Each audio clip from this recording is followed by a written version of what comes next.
Ya, assalamualaikum warahmatullahi wabarakatuh. Kembali lagi kepada saya. Di sini saya akan memberikan sedikit tutorial tentang pembuatan media tanam. Saya sering sekali mendapatkan pertanyaan, bagaimana cara pembuatan media tanam? Bagaimana membuat media tanam pada polybag yang baik, bagus, sehat, tanpa adanya penyakit, Bang. Nah, ada 3 syarat untuk pembuatan media tanaman. Yang pertama adalah gembur dan poros. Poros itu apa, Bang? Nah, poros itu adalah bagaimana media tanam itu mengikat air ataupun tidak menggenang. Nah, gunanya poros pada media tanam itu adalah mengikat air agar air itu tidak menggenang dan sirkulasi air pada tanah itu semakin bagus dan sehat.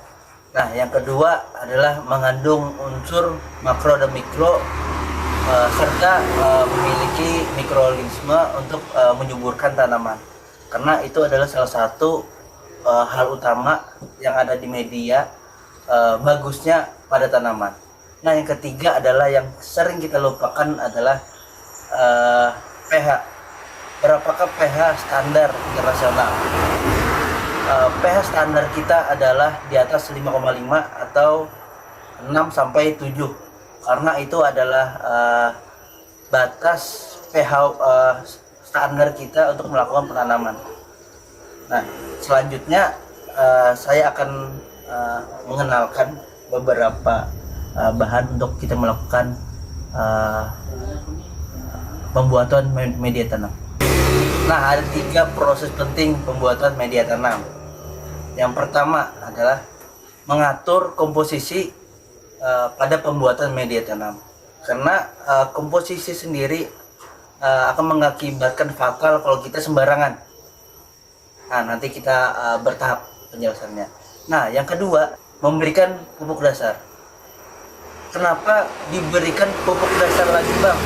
Nah, karena untuk media tanam sendiri memang memiliki unsur hara ataupun mikroorganisme yang bagus atau membantu proses pertumbuhan pada tanaman. Tetap saja kita memberikan pupuk dasar pada tanaman untuk proses cadangan makanan ataupun booster untuk tanaman. Yang ketiga adalah fermentasi pada media tanam. Kenapa kita melakukan fermentasi? Karena kita anggap saja seperti memasak. Kita melakukan proses memasak dan hasilnya adalah jadi ataupun matang.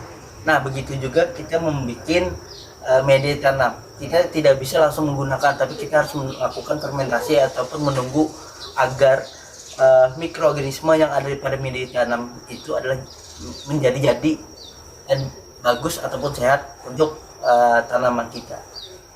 Baik, itu ada 3 hal penting tadi. Yang pertama adalah komposisi, melakukan pemberian komposisi yang benar secara teratur ataupun sesuai dengan standar yang kita bikin tadi. Yang kedua adalah melakukan pemberian pupuk dasar, dan yang ketiga adalah melakukan fermentasi pada media tanam. Oke, saya perkenalkan lagi untuk teman-teman.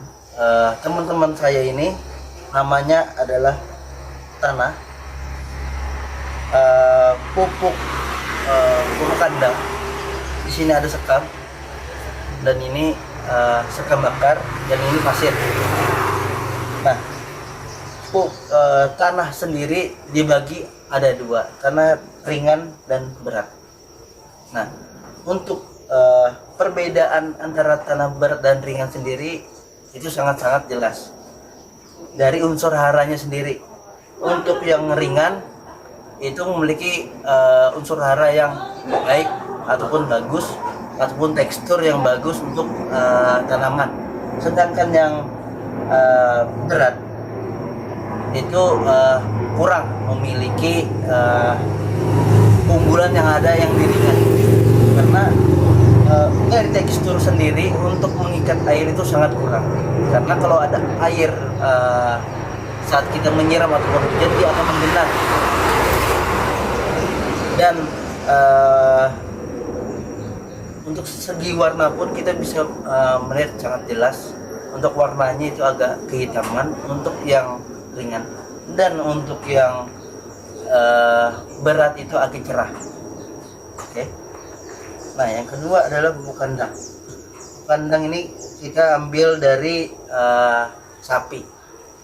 Nah, habis itu ada sekam dan sekam bakar.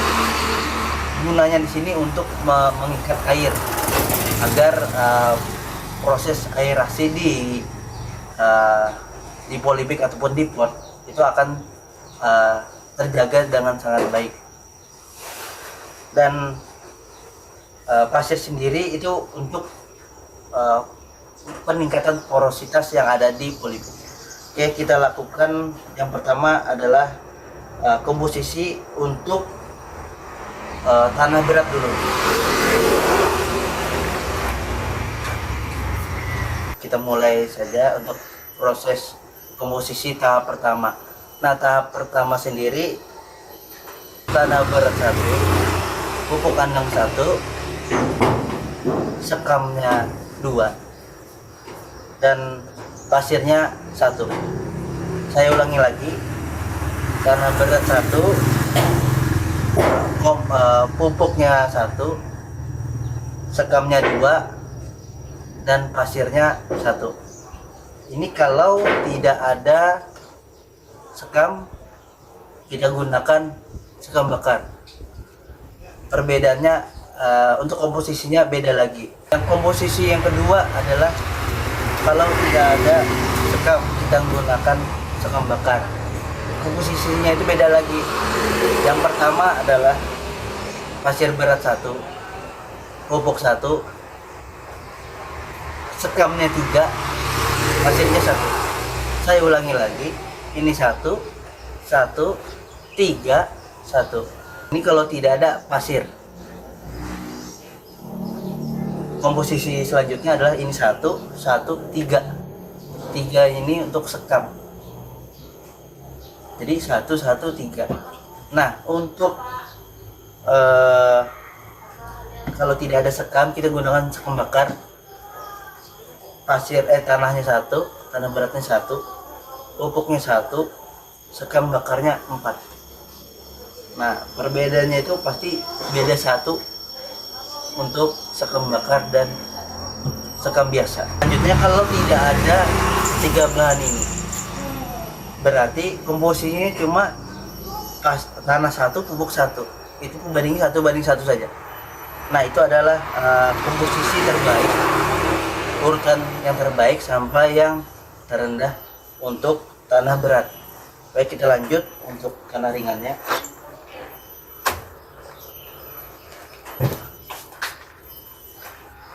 Nah, untuk tanah ringan kita tidak menggunakan pasir, karena di tanah ringan sendiri sudah ada campuran pasirnya. Nah, untuk pembuatan tanah ringan ini ada beberapa perlakuan. Mungkin di lain video kita akan melakukan tutorial lagi untuk pembuatan pasir ringan. Kita lanjutkan lagi untuk komposisi berbahan dasarnya tanah ringan. Tanah ringannya 1, pupuknya 1, sekamnya 3. Ya, sekamnya 3. Kalau sekamnya ini tidak ada, kita lakukan yang ada saja. Misalnya sekam bakar, berarti sekam bakarnya 4. Jadi 1, 1, 4. Selanjutnya, kalau tidak ada sekam, kita lanjut memberikan lagi pasir dengan takaran 1, 1, 1. Jadi perbandingannya semuanya 1 dari pasir, pupuk, dan tanah ringan. Oke. Untuk komposisi ini syarat tadi ada 3 kan, untuk komposisi, pupuk dasar, dan fermentasi. Untuk komposisi ini sudah selesai. Nah, hal kedua yang kita lakukan adalah pemberian pupuk dasar. kenapa tetap memberikan pupuk dasar? Seperti yang saya bilang sebelumnya, tetap akan memberikan pupuk tambahan pada media tanam. Yang kedua, kelebihannya adalah yang ditakutkan itu adalah akarnya penyakit itu datang seperti fusarium ataupun yang lainnya. Nah, kita akan mengurangi itu, mengantisipasi itu dengan cara pemberian pupuk dasar. Nah, pupuk dasar itu ada NPK, ada kapur dolomit, dan ada fungisida. Nah, itu adalah tadi bahan pupuk dasarnya. Saya ulangi lagi biar jelas. Ini ada NPK, kapur dolomit, ini fungisida biologi dengan merek Sakop. Nah, itu adalah tadi bahan untuk pupuk dasar. Nah, untuk takarannya sendiri itu kita harus menggunakan standar SNI. Nah, jangan sembarangan karena itu akan mempengaruhi proses pertumbuhan. Nah, contohnya seperti NPK. NPK itu dengan takaran 2-3 sendok. Untuk kapur dolomit 3-4 sendok. Nah, dan untuk fungisida sendiri setengah sendok. Cara pemakaiannya itu misal ini sudah kita campurkan semua komposisi tadi dengan komposisi yang terbaik. Kita campurkan semuanya. Kita campurkan semua bahan tadi, kita aduk sampai merata. Nah, berarti kita lanjut ke proses yang ketiga, yaitu proses fermentasi pada media tanam. Di sini kita menggunakan bahan utamanya adalah E4, terus menggunakan gula atau molase dan air. Nah, kenapa kita harus menggunakan fermentasi? Seperti saya sampaikan di awal video, kalau langsung kita tanam atau memberikan perlakuan pada tanaman itu bukan mengakibatkan rusak lagi, tapi bahkan bisa mencapai kematian pada tanaman. Nah, maka dari itu kita harus menggunakan atau melakukan proses fermentasi pada media tanam. Yang pertama adalah siapkan air sekitar 1,5 liter sampai 2 liter, lalu tuangkan. Kalau kami di sini menggunakan 1 tutup botol untuk E4 dan 2 sendok molase atau 3 sendok tetes tebu ataupun gula pasir. Nah, setelah itu diaduk. Nah, diberikan kepada media tanam tadi, baru diaduk dan ditutup. Lakukan sampai 2 minggu ataupun 3 minggu dengan 3 hari sekali kita aduk, gunanya agar merata dan mempercepat proses fermentasi. Nah, kalau sudah paling cepat itu 2 minggu. Kalau sudah ciri-cirinya itu adalah gembur dan hancur dan akan sangat bagus itu untuk tanaman. Jadi kalau sudah jadi, itu adalah media tanam yang paling sempurna untuk tanaman, baik itu tanaman buah-buahan, hortikultura, tanaman hias. Itu adalah hal yang sangat bagus untuk tanaman, karena media tanam ini adalah 50% keberhasilan dari proses pertumbuhan itu sendiri. 50%-nya lagi itu adalah penyiraman ataupun perawatan lainnya seperti pemangkasan, dan kalau ada hama itu kita berikan insektisida. Yang utama adalah kita melakukan dengan organik, karena organik itu adalah proses